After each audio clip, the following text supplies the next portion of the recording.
काही दिवसाच्या विश्रांतीनंतर गडचिरोली जिल्ह्यात परत एकदा मुसळधार पावसाला सुरुवात झाली आहे। आज हवामान विभागाने ऑरेंज अलर्ट दिलेला आहे आणि या सर्व बाबींचा आढावा आमचे प्रतिनिधी मनीष रक्षंबर यांनी घेतलाय।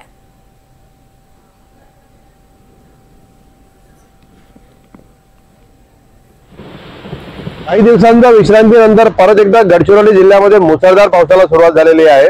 आज हवामान विभागाने गडचिरोली जिल्ह्याला ऑरेंज अलर्ट दिलेला आहे।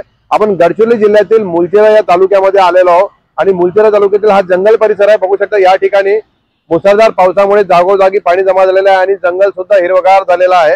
कारण की सतत 2-3 दिवसानंतर आता 2-3 दिवस जो पावसाने विश्रांती घेतली होती, त्यामुळे शेतीचे कामं सुरू झाले होते आणि शेतकऱ्यांना परत एकदा पाण्याची आवश्यकता होती आणि त्याच अनुषंगाने परत एकदा मुसळधार पावसाला सुरुवात झालेली आहे। परंतु हवामान विभागाने जनतेला सतर्कता हे दिलेली आहे की वादळी वारे वाहू शकतात, विजांचा कडकडाटासह पाऊस येऊ शकते, त्यामुळे विनाकामाने कोणीही बाहेर निघू नका आणि पुलावरून जर पाणी व्हायला लागलं तर पुलावरून सुद्धा वाहतूक बंद करण्यात येईल असं प्रशासनाने कळवलं आहे। कॅमेरामन गणेश सह मनीष रक्षंबर, NDTV मराठी, गडचिरोली।